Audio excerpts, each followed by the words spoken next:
Harnessing Your Wealth isn't your average money podcast, hosted by Billy Peterson, a former jockey turned financial advisor. It's about more than dollars and cents. Each episode dives into the stories, struggles, and successes that define what real wealth looks like. From bold entrepreneurs to everyday dreamers who've learned that true success isn't just earned, it's lived. Because life, like wealth, it's all about how you ride it. Welcome back, everybody. This is Billy, Harnessing Your Wealth. Wanted to take a minute to introduce our guest, Jason Olmstead. We're going back to the horse racing theme now. So we've had several guests here that have kind of veered off of that. We've talked a lot about different issues related to health and the mind-body issues and just basic stuff around financial matters. And, you know, a lot of our guests, going back to where I came from, and the whole deal about horse racing, they love the guests that we have that have influence in horse racing. And so the guest we have today will be a big hit, Jason Olmstead. And just real quick with Jason, he's really becoming a household name in quarter horse racing. He is year in, year out, one of the top trainers. And he was ranked first in wins in 2023. He's three-time reigning champion trainer.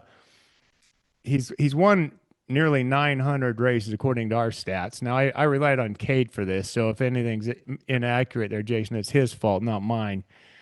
But I know that you've trained some really good horses, and you know every year you seem to have a barn that's just flush with top 2-year-olds. So thanks for being on the show, number one. I appreciate you being here. Yep, you're welcome. Thank you. And second, you know, we get a lot of data on, of course, the economy and technology and stuff here with the work that we do. And it's come to our attention that there are still two living people in the country that don't own a computer. And my dad is one, and apparently you are the other. So that is correct. You know, I'm not sure how you've held out this long, but maybe you can fill us in on that. That might be my favorite statistic.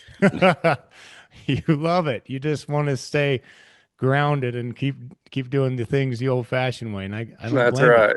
You. Yeah, makes life easier sometimes. I don't blame you a bit. Well, let's go back to maybe years ago. Let's start with that. How and why did you want to get into training racehorses? I grew up in it. My grandparents trained racehorses they started out rodeoing, and by the time I was probably 3 or 4, they got into racehorses. Never a very big stable at all. Trained from home, hauled in from the farm to the tracks to run, and went back home. You know, they never lived on the road. They did it all from home. Looking back at it from where we are now, it's more respectable now looking back at how they did it and what they accomplished doing it that way compared to how today's world is. But I fell in love with it from day one. Didn't want to do anything other than be a jockey, and was fortunate enough that I got to do that for quite a while until I outgrew it. And the next step was obviously just roll into training. So did you start when you were riding? You were obviously hanging around the barns and stuff, working with your grandparents, your family, and then you obviously a lot of guys will start into that as a young age, teenager, whatever. And this is how I started too. But you started galloping horses, and then you're going to be a jockey, right? That's the next progression. Where did you ride your first races? Eureka, Kansas was where I rode my first race. And then I stayed pretty much in Kansas, Oklahoma, Iowa, Minnesota. Those were the main places I rode. So were you competing against the likes of G.R. Carter and other guys like that? Yeah, I was pretty fortunate. When I actually left home and moved to Oklahoma, I got to run around and work horses with GR. I got to run around and work horses with Jackie Martin. I mean, I fell into some good spots, and some good people took me under their wing, and I got to see a lot of things that I always knew I was going to train horses eventually. I was big. I fought my weight all the time. Mm. And getting to go to some of the farms and get on some of the horses that I got to get on with those guys really lit a big fire in how I wanted to do it when we started training. Yeah. Well, that's a big part of everybody. I mean, it's successful anyway. They see other people who've done it and want to pattern that, see it, maybe even want to improve on some of the things. Who are some of the trainers that you maybe grew up around or that influenced you in how you run things Um, today? I Mark Barnes, him and Connie Barnes, they had a pretty good stable at the time when I first came to Oklahoma, gave me big chances. Great people, consider him to be my second dad. But really my grandfather, I mean, he taught me how to be a horseman more than just a jockey. And it was from the ground up. I mean, we baled hay in the summers. I mean, even when I got to where I was riding, we'd go run races during the day and go home and bale hay until it got too dark at night. I mean, there was no sitting around watching TV and all that kind of stuff. Today's world, these kids, they'd choke if they had to do what we did. Yes, I agree, and it's more apparent every day. It seems to me, uh, Yeah. with the kind of thing that keep kids are growing up doing. So you kind of set a goal, and when do you think, or what horse, let's say, maybe give you your breakthrough? When we started training, at first, while I was still riding, we ran them in my wife's name. Her maiden name was Blair, Amber Blair. And when we got together, we left home the first time with, I think we had 6 thoroughbreds. Her dad managed a thoroughbred farm, and the guy that owns the farm, he gave us a chance with 6 2-year-olds. And we had 6 quarter horses, and we left home, went to Canterbury, and ended up having a pretty successful year for a limited number of starters and horses. And I think when we left Canterbury and went to the Woodlands after that, I think we ended up with like 20 or 22 head by that fall. And slowly but surely it grew from there, but it never backed up. Hmm. So what year was that when you left home for the first time with a stable? Uh, Maybe '05. Oh five. Yeah. So you've been training for a good 20 years or more. Well, together, yes. Yeah. Um, I think it was in 13 is or maybe '09. '09's when I quit riding, and that's when um, we moved him into my name in 2010, I see. I believe. It was right in there. Hmm. You So remember a race you're most proud of winning as a jockey? Um, we won all the stuff in Kansas from the time I was a little kid. My grandpa won all those races, like the Kansas bred fraternities and the Kansas jackpot, stuff like that. And and then I got to win those races too as a rider, and then actually we win a few of those races even as trainers. So we've kind of full circled that deal. hmm. Kansas has been big. Is that Kansas going to um, get back going again? I hear there's Yeah, talk of a new yeah, track. I'm 26. I think Eureka is the only track left in the state, and I think next fall they are intending on having a little small meet just to get it back going again. State passed everything, money's there. It's all off of historic horse racing machines and stuff, but quite a bit of money. Looks like they're going to give away a lot, and hopefully that thing grows pretty fast where they have a real meet within 2 or 3 years. Well, if it's anything like Wyoming, that'll be a major deal because there's a Yep. lot of money to be passed around. Yeah. You planning to have a stable there? Yeah, I will. I mean, depending on what time of year it is and stuff, I intend to. I mean, that was home. That was the first racetrack I ever went to as a kid. My son, he's to the point he's 16 now, and he's pretty close to being ready to ride himself. So, I mean, just the sentimental aspect of it, it'd be fun to go back and maybe rack up another leading trainer deal and have my kid be the one riding them. No, that'd be fun. That's a generational deal there, right? Yeah. Cool. I'm always amazed at how guys develop and accumulate a lot of owners. Obviously, success breeds more success, and you start probably getting phone calls and people see what you're doing and then they want to be a part of that. So how do you manage all that, Jason, when you used to have, let's say, 12 head, and now you're, what are you, 200? I don't know where you're at. We're 150 for sure. Um, we stayed around the 40 to 50 range for a long time, and here the last 4 or 5 years, really, this thing's exploded beyond what I ever thought it would. I mean, it, really, what I'm most proud of is we still train for a lot of the same people that we originally trained for that gave us our first chances. When we left home with those 12 head, two of those people are still with us. Mm. I think that's pretty cool. You don't see that longevity in today's world near as much. Um, a lot of the people that we train for have been with us a long time, and really our clientele hasn't grown as much as just the numbers that those people have individually. The people that went from having one or two now have four or five, and Mm. we have picked up a few big owners here in the last 2 years that are bigger outfits, bigger numbers, and that increased our numbers along the way.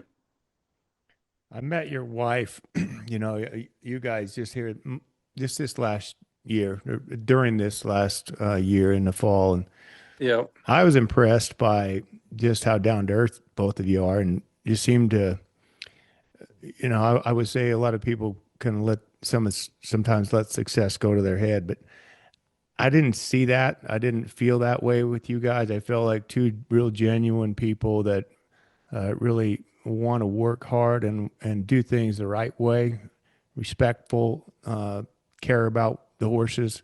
So, with regard to your family, how important is that to continue having your family involved in what you're doing? very. I couldn't do this without my wife. I mean, she's my right hand man. When like summer times, we split up, and we're usually at 3 or 4 tracks in the summer. Um, she goes to Riadosa and stays in the caliber of horses that we send to Riadosa. Either me or her is going to be there, and so it works out to where our assistant goes to the northern tracks, Iowa and Canterbury, and Amber stays in Riadosa with those horses, and I go back and forth as much as I can. So you might go days or maybe even weeks without seeing one another. Yeah, about the time from the Riadosa fraternity trials or finals, I go back to Iowa, and that's about when we're setting up there. And I usually stay in Iowa and get everything set up, stay through that first set of fraternity trials and finals. And then after that, I pretty much, around rainbow time, I stay in Riadosa the rest of the summer too. But there's about a month spell there that, yeah, we have about a month apart. And then in the springtime, it's pretty busy. I'm back and forth from home to Remington. She stays home, and I go back and forth there, which luckily that's only a 2 hour drive, so it's not that bad, but a lot of time spent in Oklahoma City. How do you make that work in a marriage, obviously, but with your family, you're so busy, and no one really appreciates what a trainer has to go through with the amount of time on the road and spending at the barn and all the calls that you have to take. So how do you square that up with your relationship? Sometimes I think it might help we get a little break from each other. We're more happy to see each other when we get to that way. Uh-huh. But no, I mean I guess it's just our lifestyle. It's how it's been from day one. I mean, because even when we first got together, there were times where I would go to a certain track and she was still working for somebody else, so we weren't together. And then once we started training and totally moved in with each other and doing our own thing, there's still times where I'd ship to ride somewhere or she'd take horses to run somewhere else. I mean, we just it's kind of how we've rolled and how it's worked. And like I said, between where it got hard fighting my weight was about the time we had our second kid also, and that was kind of a weighing factor of why I quit riding too. It got to where going in different directions and having two little kids in diapers made it way harder. So we just kept evolving forward, and our daughter, luckily, she doesn't want anything to do with the horses. She's going to school and going to get an education. That way, maybe somebody will be able to take care of us when the time comes. Because I know our son, he's a degenerate. He's in this till the bitter end. So we have no hope for him. Yeah, we're all there. I mean, we say the same thing on a daily basis. I mean, we love people, but we must really need some psychiatric help because we're still in this thing. We're going hard. It's like chasing a rainbow. You're dreaming big, but it's more addictive than any drug, as you well know. It is. Speaking of dreaming big, Jason, what goals do you have? I mean, you've already accomplished so many things. Do you have a big race, or what's on the bucket list? The Riadosa races. I mean, we haven't. This year we won the consolation of the All-American. By far the biggest win we've had in Riadosa. We've qualified to all three fraternities and stuff, but never been fortunate enough yet to be in the winner's circle. So that's definitely a big one. We're probably gonna have to migrate a little bit towards California. You got a couple $1 million races in the fall out there. It'd be nice to get some of those. Yeah, there's big ones. I mean, everybody's got those on their list. Oh yeah. I mean, we're fortunate. I mean, we work hard and play hard, and our horses run good for us. We've won some big ones, and there is nothing wrong with winning multiple races of the same ones that you've already won. So my biggest fear is going backwards. Every year this bar gets set a little higher, and it always scares me the next year might not be as good as the year that we just had. Well, I think a little bit of fear might not be a bad thing either, because sometimes you get a little comfortable, right? Yep. That fear is what drives me. What about your success? Some people just look at it and they don't really know quite how it all came together. But can you summarize that in your own words? What made you successful? A good upbringing and a foundation of horsemanship. I mean, and then just like everybody, when we caught our breaks along the way, we capitalized on them and made the most of them. And usually every break we caught along the way, whether it be a better horse than we had the year before, or a new owner that called and wanted to give us a chance, and we capitalized on that opportunity, it just kept walking up the scale and got better and better.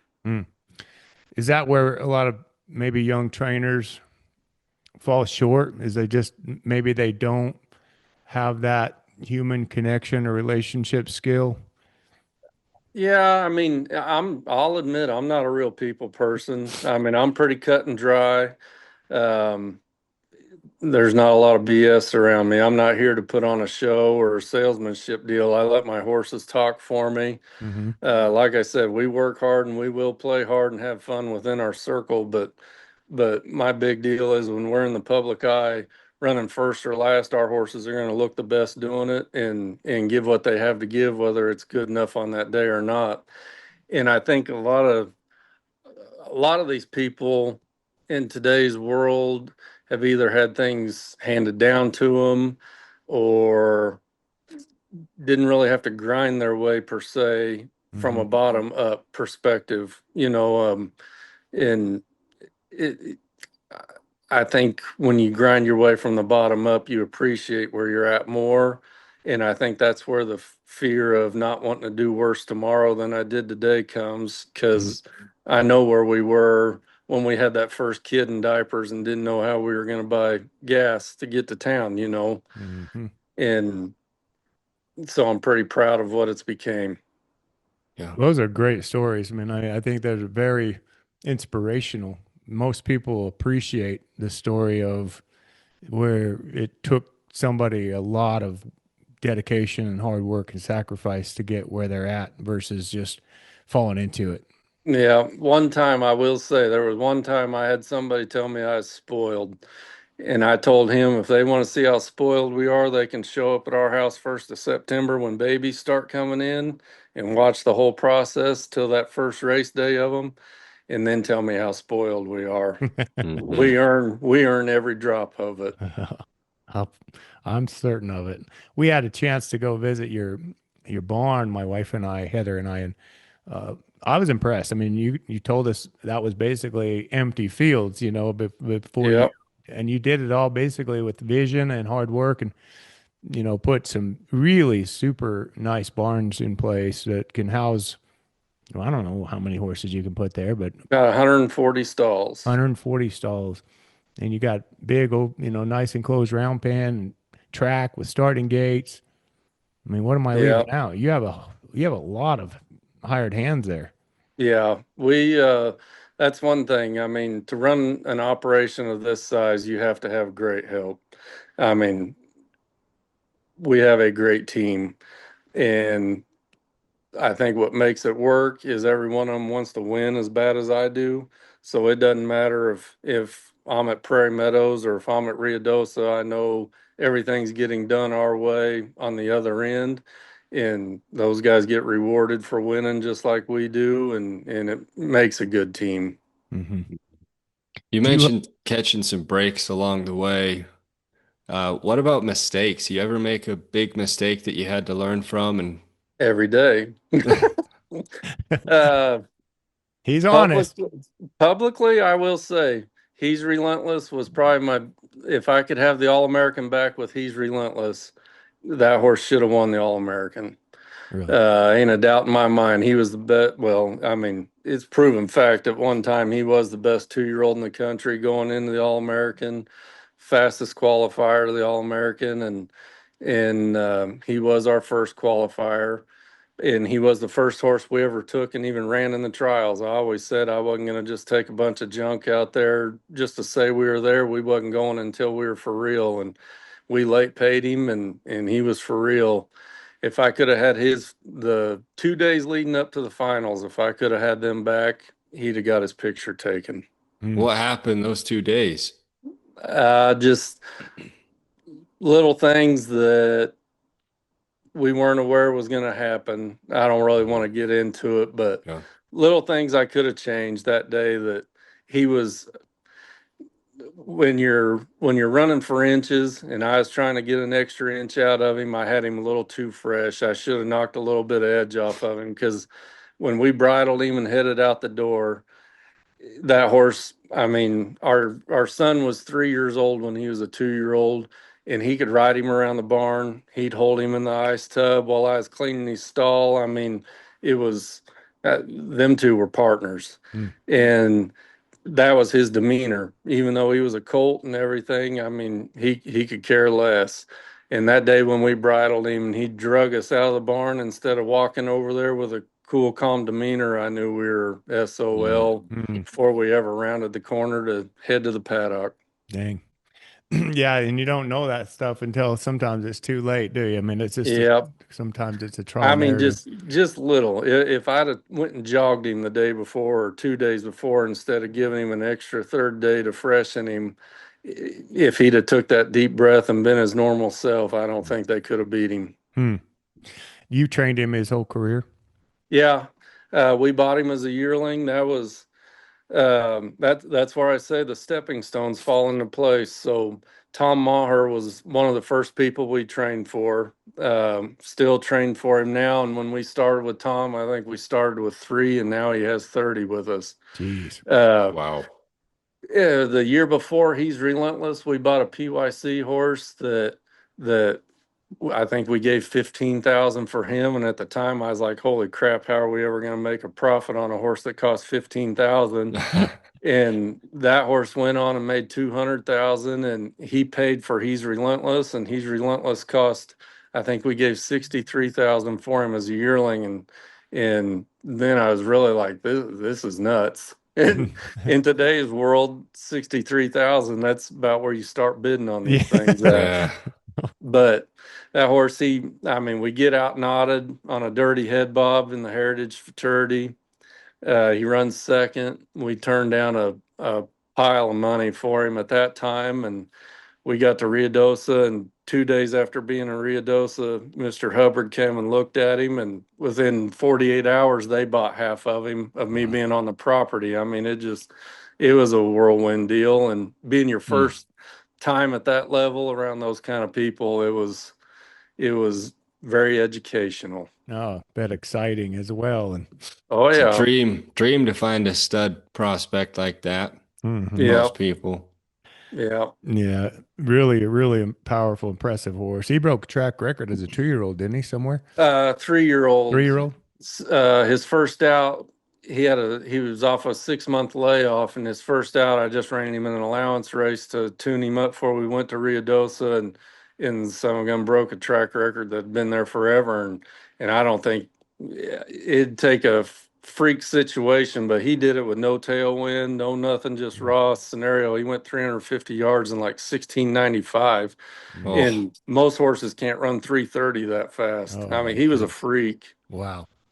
They don't come along every day, No, and then trying to keep them sound. I mean, sure, the speed is one thing, but then you're always worrying about keeping them right. Everything else that goes along with it. I'll say that our two biggest horses, him and Linder 16, we did take a little chip out of an ankle at the end of Relentless's 2-year-old year. It If Hubbard wouldn't have been involved, it probably wouldn't have happened because it was for cosmetic purposes, other than it never affected him. Mhm. But Linder 16, we ran her till she was 9 and never had a surgery one. Those two horses, it was unreal how sound and professional they were. Do you have an opinion on what makes some horses stay sound? And is it just genetics and like others are just prone to having chips? Yes, you always have your horses that are quote unquote soft boned, if you want to call it that, because probably the fastest horse we ever had, like raw talent, was a year after Relentless. His name was Racy Casanova, and actually he went to Wyoming and stood as a stud until he passed away. But that horse, I mean, when we bought him, he weighed 1,200 pounds. And they talk about fine boned horses, coming apart and this, that, and the other. That horse is Cannonbone, when we bought him, was as big around as my forearm. He looked like he had 2x4 posts for legs and stuff. And qualified fastest qualifier to the Heritage Futurity as a first time starter. Well, actually, when we started breezing him, got sore. Babied him along, got him to the Heritage Trials, his first out of his life, fastest qualifier, couldn't run him back in the finals. Oh, wow. Heal him up, take him to Ruidosa, he runs second in his All-American trial, couldn't run back.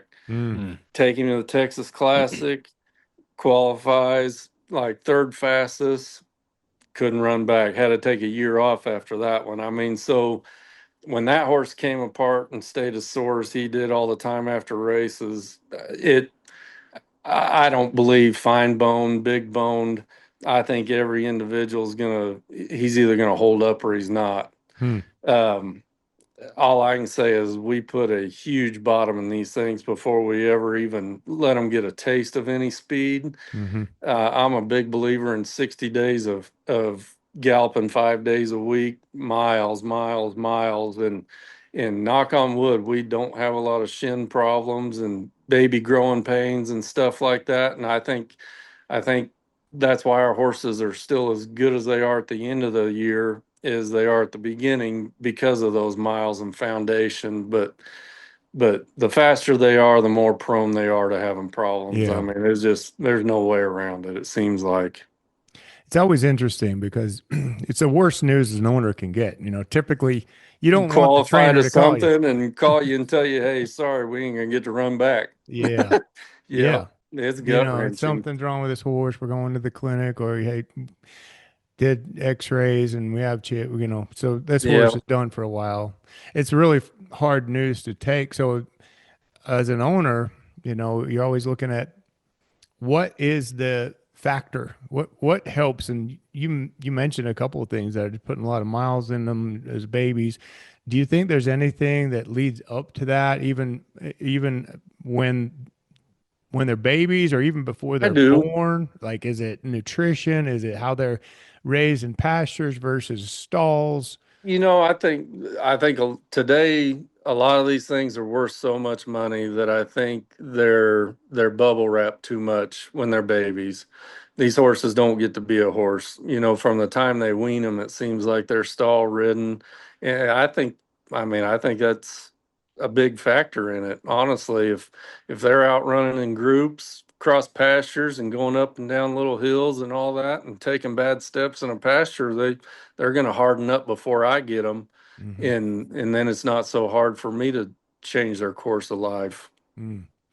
I think that makes a lot of sense, But sickness, everything. You don't When we buy these things at sales, we don't know their back history to an extent. We don't know how they were raised or if that horse ever really got real sick when he got weaned or Yeah. went through a bad time somewhere in his life. I think all that adds up.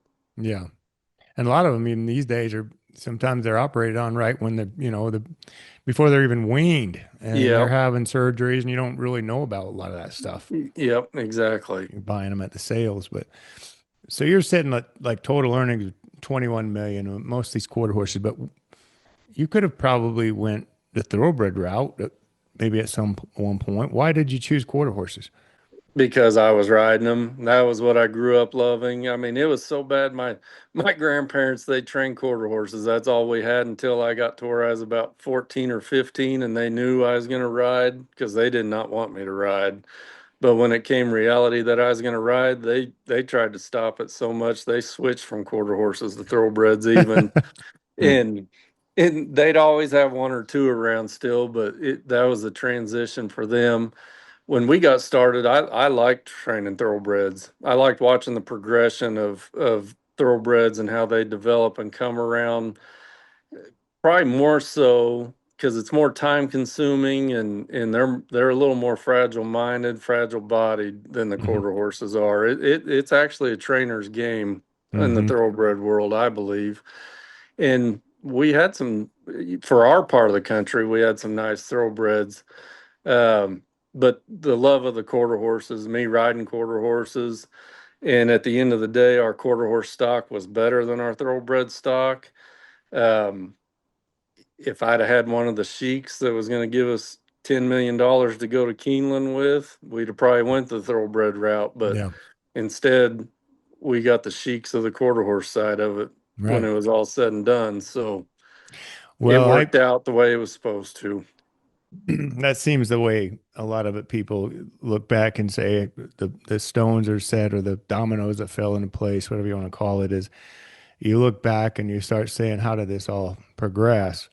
But I will say, from my experience, having been involved in both thoroughbreds and quarter horses, the quarter horse folks, as a general rule, not all, but as a general rule, people are far more loyal and I think easier to work with from a business standpoint. In the thoroughbred world, it is pretty cutthroat in the upper echelons of that. There's, obviously there's a lot more money involved, but Yeah, you don't know sometimes where you stand. You wake up one day and you're fired. You're taken off a horse. You don't even know what happened. You don't even know why. exactly. But Yeah, I agree. everybody's out to get you some way. Yeah. Now It this is is. It's like you rode. At the uppermost level, you know how it is. You were looking for those horses that if you had a cherry pick to do it, you were in a position that you got to be the cherry picker, and on the thoroughbred side of it, I think that's more so because big barns on the quarter horse side, you see more one rider rides for a big barn. mhm, You have your guy. The big barns of the thoroughbred riders, they'll have 15 people in there riding 30 heads, so they're fighting over two apiece. And at the end of the day, you could win on yours today and not get him back tomorrow anyway. yeah, The loyalty part of it's a number to those guys. absolutely, absolutely. You a couple questions. And this is no slight on any other horse, but and you don't want to do a disservice to somebody that you've trained for. But I'm interested. Who's your favorite horse that you've ever trained? Favorite horse. And it I doesn't have mean, to be it doesn't have to be the most high profile or the one that won the most money, but just no, it is though. I mean, it is. He's Relentless and Lender 16. Those two horses.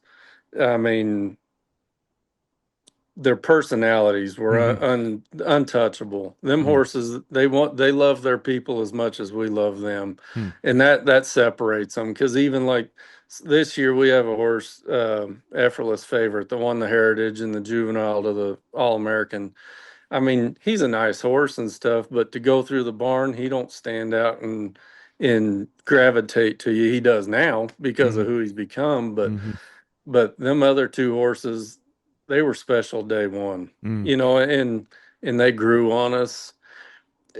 It was weird because they were a family connection more than just another horse in the barn. Whether they were fast or slow, when it was all said and done, they grew on us before we ever even started them in their first out. Hmm.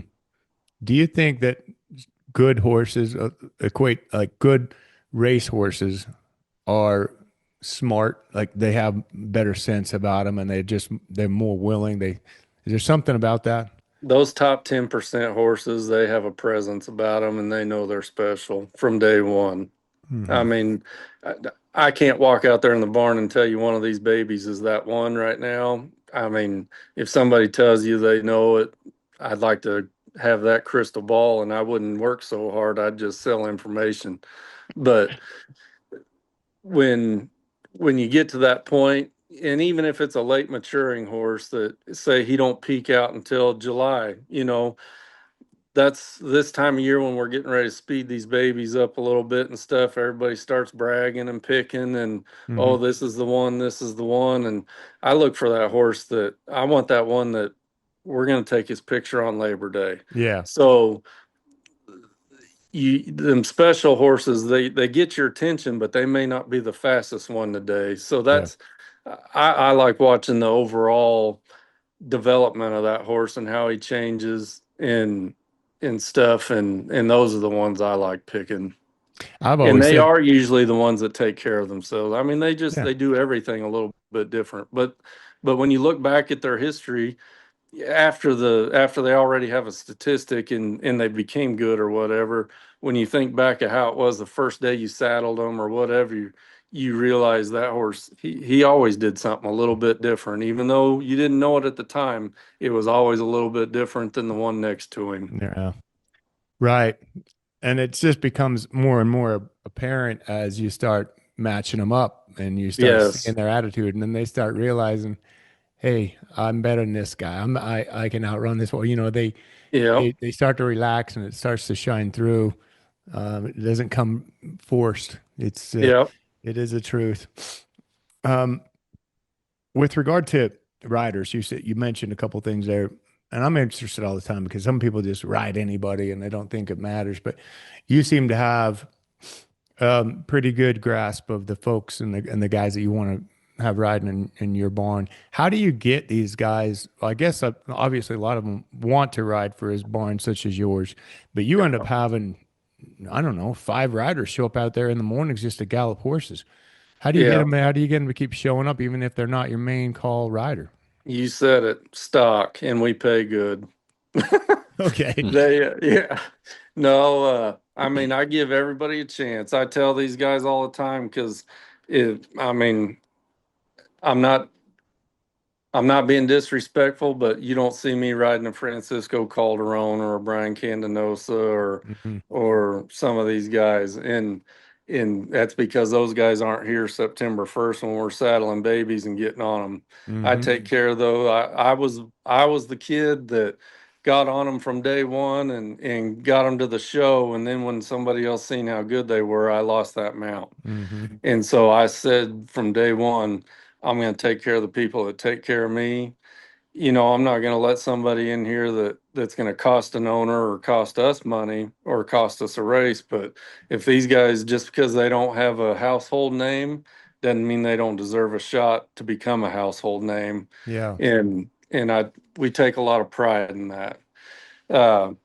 We got a great group. Really, I have 3 guys that ride for us, like first, second, third call, and they all get their spots. Ramiro Garcia, he worked his way into this deal. In Iowa and stuff, when we'd qualify multiples to fraternities and whatnot, I mean, there was probably 3 or 4 years that we'd use him, and he'd pick up the third or fourth horse.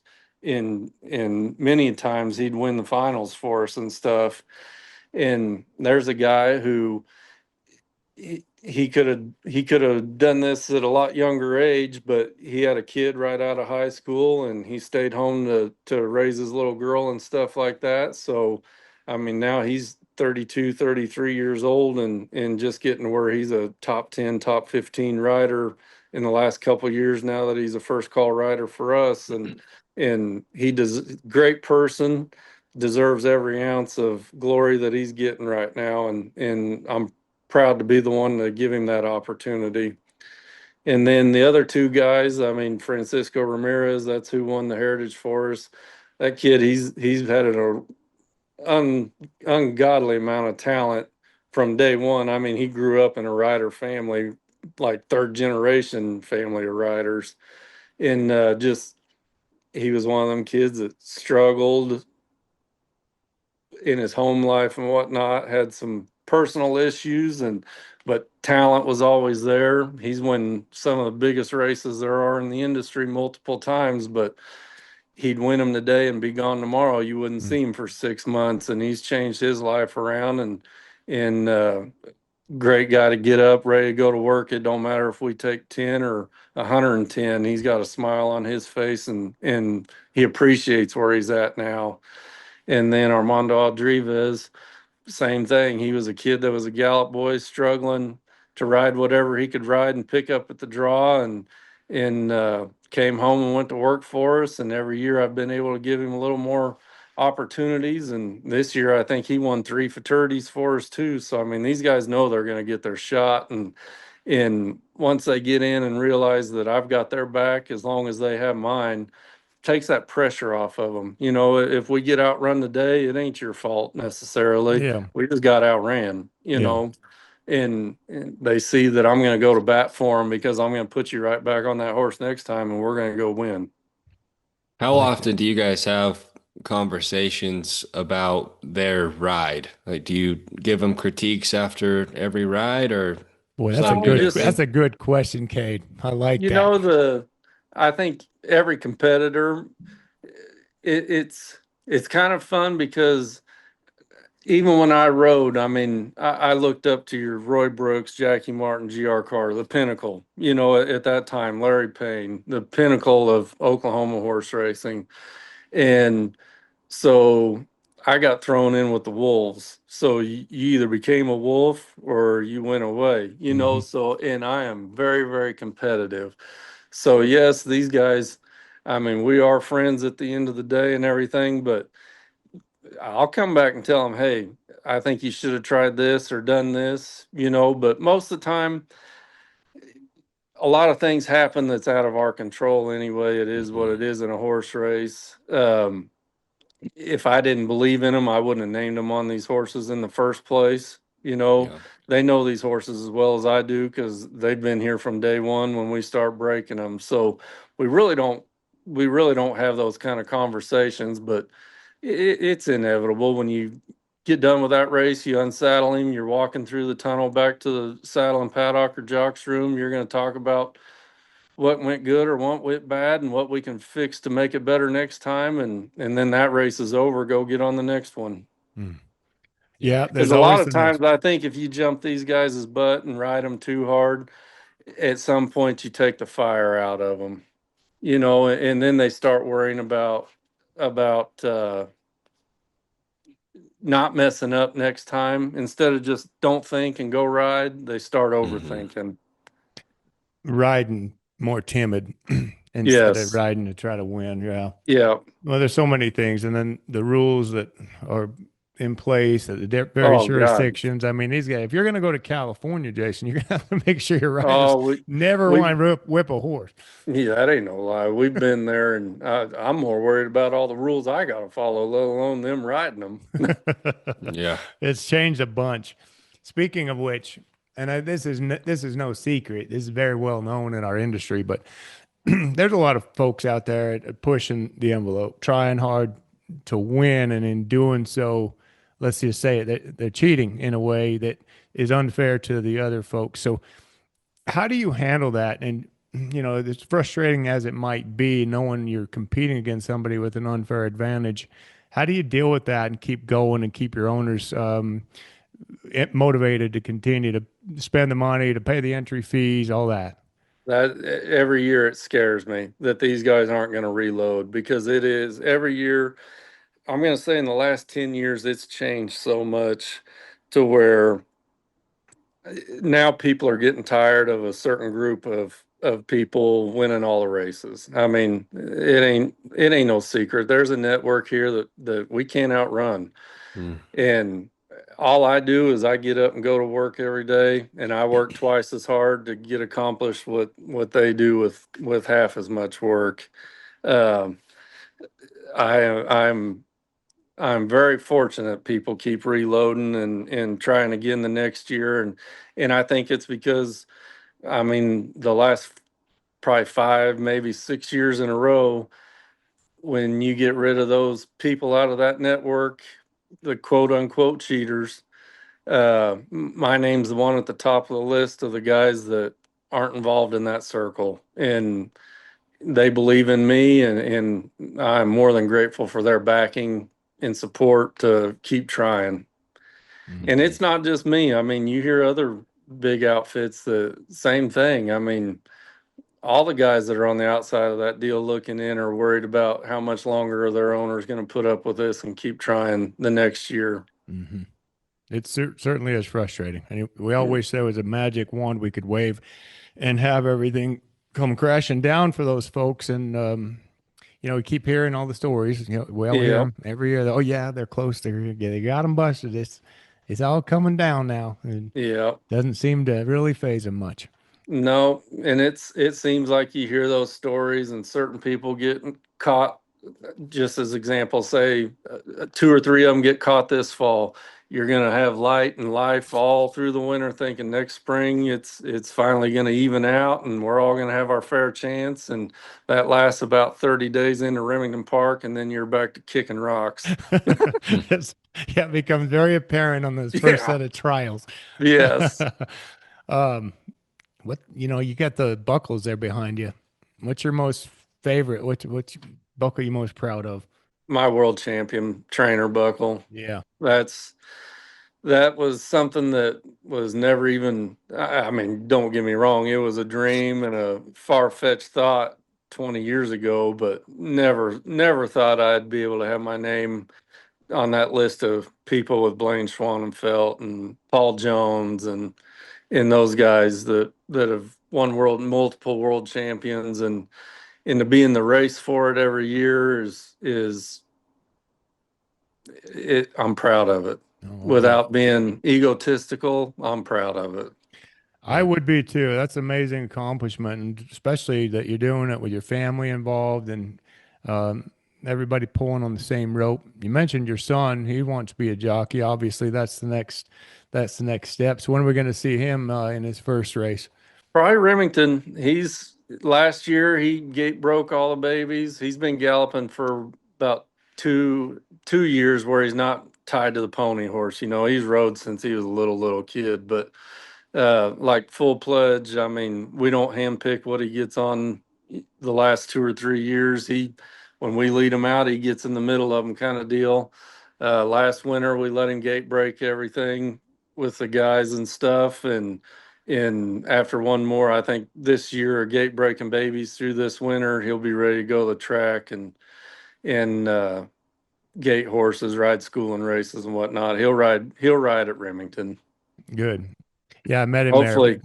hopefully I can find something to hand pick for him so he can go get his picture taken, and then that'll really ruin it. We'll never get to see him again. Yeah, Yeah. it'll be done. I mean, Yeah, at Claremore's meet this past meet, he turned 16 on November 9th, and the 11th was the last day, or whatever, however that fell in. But we qualified 7 of the black gold, and he was wanting to ride one of them so bad. We did try and go in and get the stewards to approve to let him gate some horses and yada yada. Because I mean, he was I would have let him, Yeah. and I'm going to shelter him, but I'd have let him. I don't think he'd have hindered anything. He's more ready than I need him to be, but he's ready. But anyhow, so he turns 16, say on Friday. Saturday morning, we take him to the track so he can go gallop a few around there. They give him his license, and then Monday he went and got his driver's license. So he's got his track license before he has his driver's license. Oh boy. Oh yeah, He's really ruined, isn't he? Oh, he's a degenerate. Well, he's going to be in a fixture in the jocks room, and I'm sure if he's got the dedication that you have, showing in the horse racing industry, he's going to be making a name for himself. So yeah, he it'll be loves fantastic it. watching him go. Yeah. Well, I'm also going to send a bill to Steve and Joe Burns for advertising their ranch. You're wearing their hat, so I'll make sure to recover some money from them on that. There you go. That won't be a big problem at all. So, Jason, thanks a bunch for being on the show today. I think it was a fun conversation, and love to dive into people who've been successful in whatever field they choose to pursue. And obviously, you chose quarter horse racing. You and your family, you and your wife Amber made one heck of a decision, and you've worked hard, and it's really paid off. So, appreciate you being on. It was a great story. Yep, thank you. We'll do it again. Absolutely. Thanks, Jason. Looking forward to seeing you in the winner's circle, by the way. But make sure you give our horse a little bit of extra hay and watch out for them, okay? We expect nothing but the best. Yeah, we'll do. All right. Take care, Jason. Okay, thank you. Everybody out there, appreciate you joining us today. Leave us comments and make sure you follow us on the show. Until next time, take care out there, everybody. Thank you for listening. For more information about today's show, please check out the show notes. Visit our website at www.petersonws.com or give us a call at 801-475-4002. Peterson Wealth Services is a registered investment advisor. This is a paid-for advertisement. Information presented on this program is believed to be factual and up-to-date, but we do not guarantee its accuracy, and it should not be regarded as a complete analysis of the subjects discussed. Discussions and answers to questions do not involve the rendering of a personalized investment advice, but are limited to the dissemination of general information. A professional advisor should be consulted before implementing any of the options presented. Peterson Wealth Services.